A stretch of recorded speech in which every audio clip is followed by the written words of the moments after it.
বৰুৱা কিন্তু আহিবলৈকে সময় পোৱা নাছিলো এনেকৈ থিয় হৈ থাকিব নে আহক ভিতৰতে বহক নাই নালাগে বৰুৱা ইয়াতে বহিম ভিতৰত বহুত গৰম বাৰু ঠিক আছে ইয়াতে বহক এতিয়া কওকচোন ঘৰৰ সকলোৱে ভালনে আছে আৰু কোনোমতে খুৰীকো লৈ আহিব পাৰিলেহেঁতেন নাই বৰুৱা মাৰ গাটো সিমান এটা ভাল নহয় সেইকাৰণে আজি নানিলো বেলেগ এদিন আনিম দিয়ক কি হৈছেনো খুৰীৰ সৰু সুৰা জ্বৰ কাহ এইবিলাকে আৰু বাৰু আপুনিহে মোৰ খবৰ সুধি আছে আপোনাৰ খবৰ একো কোৱাই নাই মোৰ খবৰনো কি কম মা ঢুকাৰ পিছত আছো আৰু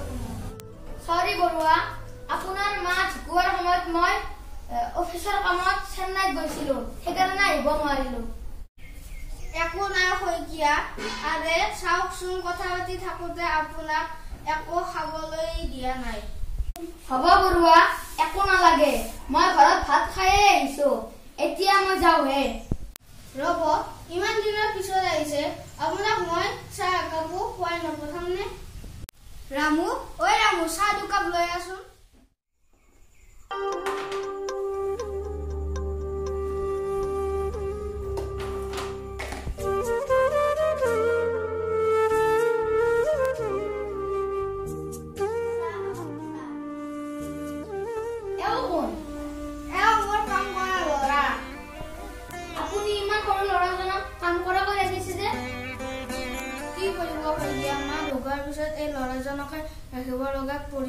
আপুনি বেয়া নাপাব বৰুৱা আপোনাৰ দৰে মানুহৰ কাৰণে আমাৰ সমাজত এতিয়াও শিশু শ্ৰমিক বন্ধ হোৱা নাই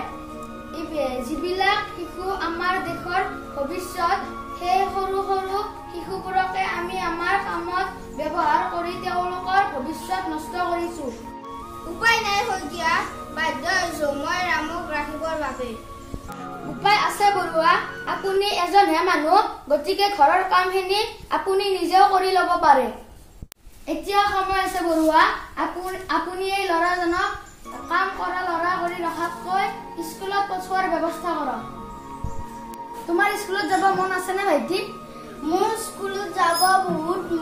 সপোন আছে কিন্তু কি কৰিবা মোৰ মা দেউতা নাই যে সেইকাৰণে সেই সপোনে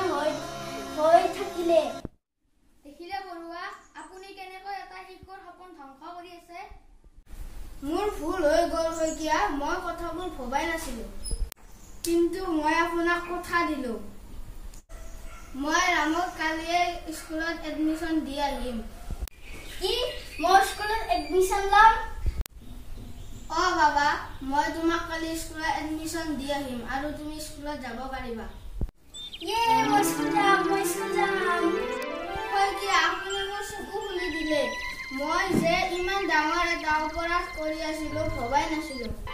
বাৰু যি কি নহওক আপুনি এতিয়া বুজিলে নহয় আপোনাক দেখি এতিয়া আপোনাৰ নিচিনা আন 10জন মানুহেও এতিয়া এই শিশু শ্ৰমিকৰ সৃষ্টি নকৰিব বন্ধু বান্ধৱীসকল আপোনালোকে জানেনে চৰকাৰে যদিও 6 বছৰৰ পৰা 14 বছৰ বয়সৰ শিশুৰ বাবে শিক্ষা বাধ্যতামূলক কৰিছে তথাপিও আমাৰ সমাজত এতিয়াও বহু শিশু শিক্ষা নোলোৱাকৈ থাকি গৈছে